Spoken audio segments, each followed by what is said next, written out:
what just came out moments ago, a Turkish owned cargo ship carrying fruits and vegetables to Russia was targeted by a Ukrainian drone attack near um, Novorossiysk. No, Novorossiysk. Novorossiysk, yes, Novorossiysk, yeah. It says that at least three crew members were injured in this attack.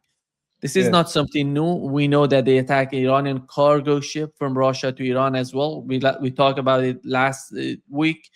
And the other point is the Russian blockade on Odessa, which is somehow, it seems that putting a lot of pressure on Ukraine. That's why you see these sort of attacks on the part of Ukrainians. What is going on, John, considering the battlefield, considering this sort of pressure that Russia is putting on Ukraine and Ukraine is retaliating? each side is attempting to gain escalation dominance, and at sea, in the air, and in the far seas.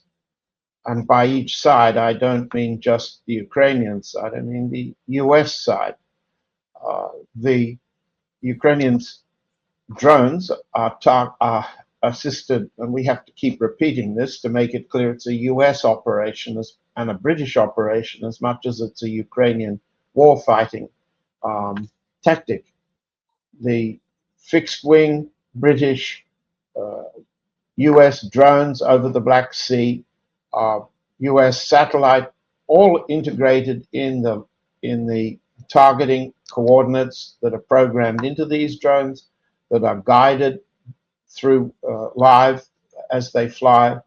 All of this is a US Anglo-American NATO operation to try to damage the Black Sea as a outgoing export route for the Russian side and an incoming import side. The attacks last week that we talked of included Ukrainian drone attack on Russian coal shipments to the Turkish steel industry. We had also talked about the attacks on Russian grain shipments through the Sea of Azov on the way to Egypt and Africa. So what we have here is, and you mentioned it, the Caspian Sea last week, the Black Sea, the Sea of Azov. These are the near seas, the Baltic, the Gulf of Finland in the north. These are clear targets that are part of the NATO, the G7, the US strategy of destroying the Russian economy, weakening the Russian economy. Now, that poses the retaliation, you used that word, option for the Russian side, and you mentioned the blockade of Odessa. To repeat where we were last week, we are at the point where President Putin must decide between those who advocate regaining escalation dominance by totally isolating Ukraine from its sources of supply.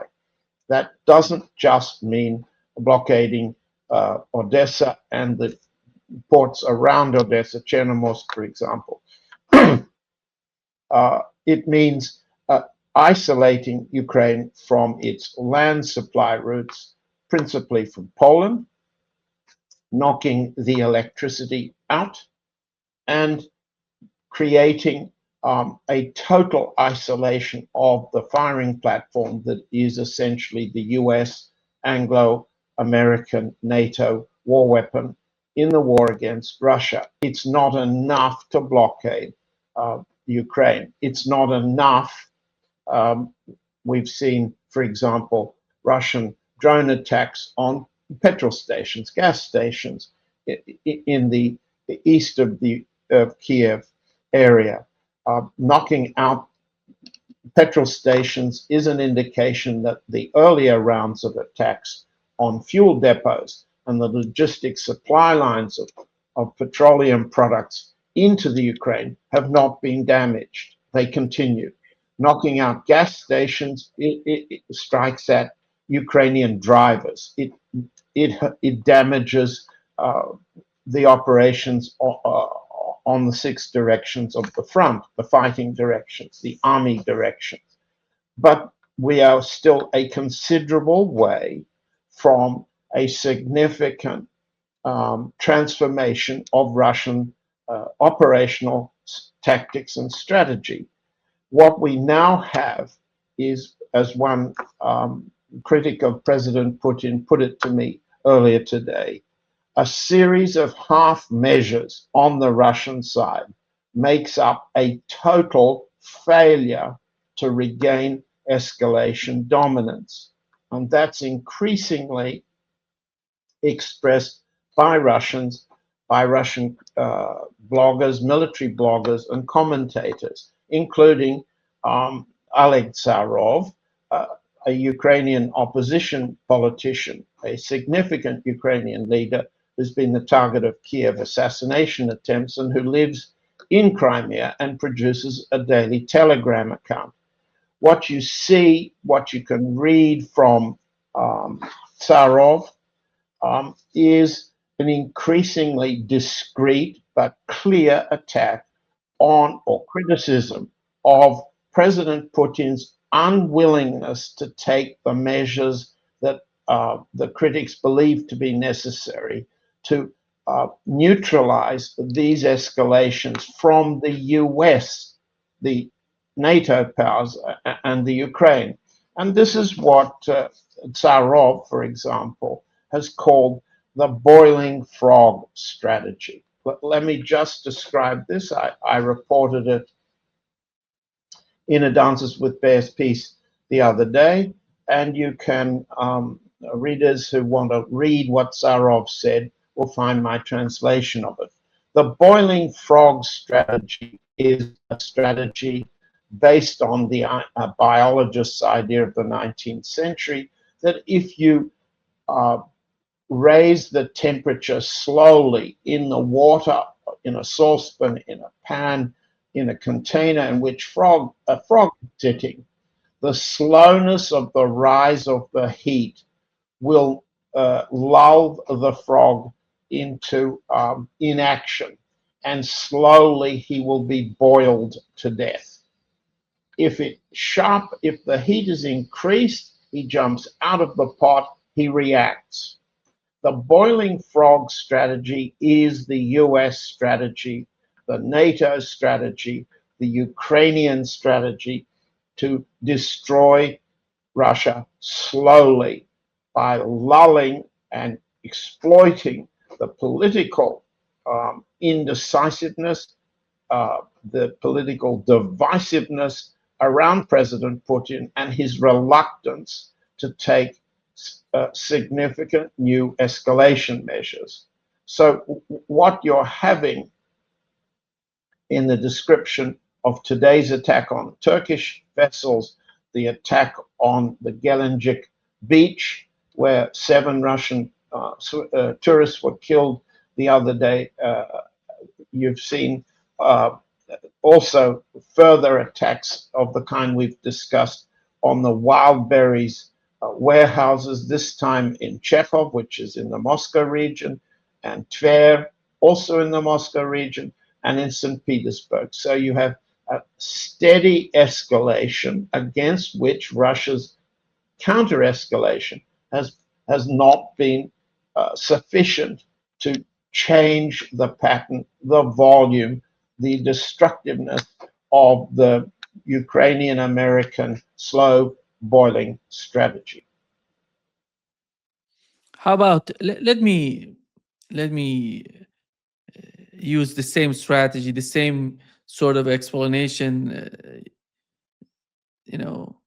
talking about the Russian strategy. I would say the same for Russians. Russians' boiling strategy is going to be putting Ukrainian frog in some sort of position that they're burning. The country is destroyed. They don't have anything. The economy is not working. The army is not there. The only thing, John, they have right now, as you rightly mentioned, is the drone and these drone attacks. And we know that Europeans, together with the United States, are helping them when it comes to the production of these drones and giving them intelligence to hit the targets deep inside Russia. But isn't that I would argue the frog, and analysis is it's all about Ukraine. Ukraine has been destroyed. It's No, no, I disagree. I disagree profoundly. And the reason for this is that the Zelensky regime is essentially a regime that can go on making war without a country, without a people, without a Ukrainian base. It's a firing platform. It now will be funded at, roughly speaking, 70 billion euros per year for at least 2 more years. You have all sorts of Zelensky spokesmen, including Kirill Budanov, in the last couple of days or hours, keep repeating the point. The Ukraine is a war-fighting platform. It's not capable of being destroyed by destroying the country, the economy. No, it has to be isolated in the West, where it was ideologically based during the World War II. It's that no amount of loss of population through forced exile, through voluntary exile, has destroyed the Ukrainian support for this firing platform, nor the financing of this platform. For the US side, it is a cheap alternative because, as Trump has explained, as we've explained, the US can now get the Europeans to pay for this war against Russia and pay for the United States to arm it and support it. It's entirely different financial structure, but the persistence of the firing platform is essentially a variation of the very old NATO theory, the so-called NATO Operation Gladio. Operation Gladio was a theory, a strategy of installing behind Soviet lines within Soviet Ukraine, within, pardon me, Soviet bloc countries of Eastern Europe, groups of committed, you could call them terrorists or you could call them war fighters, committed to the long-term fight against the Soviet Union originally in NATO Operation Gladio strategy, and now to fight permanently against Russia. That's Operation Gladio of the past has now been transformed in a highly profitable war-making operation between Kiev and Lvov and the Polish border.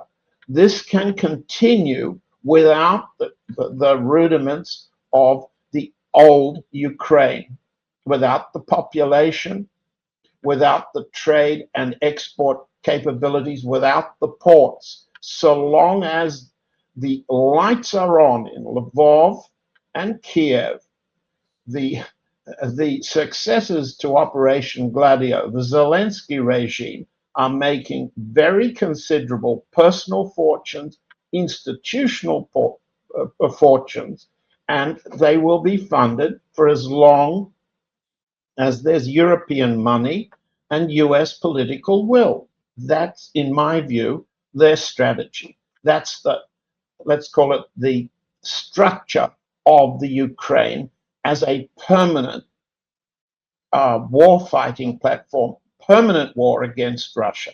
That's not that's not to be defeated by a Russian counter boiling frog strategy. I don't believe so. No. John, there is a report that the Ukrainian missile manufacturer Firepoint has secured agreement with 13 European defense companies to develop, Yes. its new defense system or its defenses, because they're trying to produce interceptors together with Europeans. Yes. And it says that the interceptor with this new cooperation going to be less than or under 1 million euros each, which is significantly cheaper than Patriot system. But when it comes, let's assume they're going to reduce, the cost of these interceptors. How is that going to be effective against Russian missiles? How is that going to help? You said 70, you know, billion euros, 70 billion euros from Europe to Ukraine. So how long does it take to deplete all of that money in Ukraine? I don't see that much, the money that putting out, that's going to bring huge sort of difference to the battlefield. How is that going to help them? I'm sorry, I don't quite understand. Because I'm talking about the interceptors.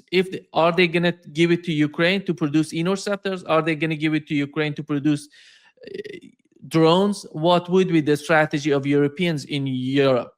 In my opinion, the United States with the Trump administration, we know what's going on. They're basically there to help, but they want to make money out of the war in Ukraine. Correct, They're not yeah. there to be a charity like Europe, the way that Europe is supporting this war. So how is that Well, going to help Ukraine in a long run? Let's assume 2 years from now. How is that going to help Ukrainians? Well, again, I don't quite understand the question. The question of is all, the money that Europe is putting out. yeah, Is 70 that billion. going to be significant to support Ukraine to continue this war? I would say yes, because just bear in mind the structure in which we place the money. The monies may not amount to, there may not be actual delivery of 70 billion, maybe it'll be less, somewhere between 50 and 70 billion, but the European powers and NATO have committed that Europe will fund 2 more years of war at, roughly speaking, $70 billion euros a year. Exactly how that money will be spent isn't clear, but it will be spent on, and that's its European strategy. It's the US strategy, spent on war, permanent war against Russia. Now, yes, you're right. All sorts of, how to say, so-called co-production agreements have been made. I think the Firepoint groups have in fact got financial relationships with members of the Trump family and their companies, and those associated with the Trump family and Stephen Witkoff and Jared Kushner. Everybody makes money. Yes, you're quite right at that. The ability of co-production of components outside the Ukraine to be integrated in firing units requires movement from the Polish border into Lvov and Kiev. So we go back to the point I've made. You can spend vast amounts of money inside the Ukraine, diversifying your drone manufacture, removing drone factories from the targeted areas that the Russian side has hit. I'm not denigrating the capabilities of the Russian side to strike at drone manufacturing plants. They've been doing it and saying they've been doing it in the Defense Ministry Daily Bulletin for years now. The point I'm making is a bit different. No matter what level of Russian attack has been applied, the Ukrainians, with American satellite and other intelligence, with European funding, with German and other direct assistance, German, British, and what have you, with all of that, the Russian counter is not reducing the level of damage that the Ukrainian side can inflict. And so long as they can inflict that damage, with which we began this program, the concept of permanent war from a Ukrainian firing platform is funded to the degree the US side wants and aims at. Without a Russian counter to that permanent strategy, whether the Ukrainians receive 50 or 70 billion dollars in the coming year, and then another 50 or 70 billion. The numbers can vary. The forms of assistance can vary. But so the firing platform continues to fire. And that's the strategic problem. Remember how we began the special military operation as defined by President Putin. It had two major objectives: demilitarization, right? And denazification, right? Now, denazification is now an impossibility. It's not simply because you can't change the ideological character of the Zelensky regime or whatever successor regime would come from any form of election or cabinet reshuffling or change of the intelligence directorates, both their military and civilian intelligence directorates or the defense ministry. You can't denazify the strategy I've expressed when Germany is remilitarizing, when the UK is committed to the strategy. We've said it before, you can't denazify Ukraine if you've got Nazification or renazification in Europe. That's not possible as a viable political goal. It might be a goal in some Russian thinking minds for a pause, but it's no longer a viable war aim. Now take the demilitarization objective. That's no longer, in the present conditions of long-range drone warfare, funded, whether it's 50 billion a year or 70 or more, doesn't matter. Demilitarization no longer is a viable war objective unless demilitarization goes to the Polish border. And so long as the Polish border is open, the land route is open, the firing platform can fire. The fire point deals with the Trump family or any other of the myriad of Ukrainian, European companies, Ukrainian, American companies. It's a boom business to all of them, but they don't need the rest of the Ukraine, pardon me, economy to work. Now, how do you demilitarize that? How do you? Well, it must mean a level of extension of the buffer zone, as President Putin has called it, not through Sumy region, not through Kharkov region. It must go as far west as the Polish border. Without that, pardon me, you don't have a demilitarized zone. You don't have an achievement of a demilitarization, which was the Russian side's initial objective. So no denazification is possible. Demilitarization is now transformed. Now we are facing, let's call it, and this isn't my opinion, I'm answering with the consensus of Russian views that I check with every day. I've mentioned one of the names, Oleg Tsarov, but there are lots of them. Some with names, some with official titles, some who talk quietly behind closed doors, some who speak publicly. But this is the problem. Let's call it a relatively new problem.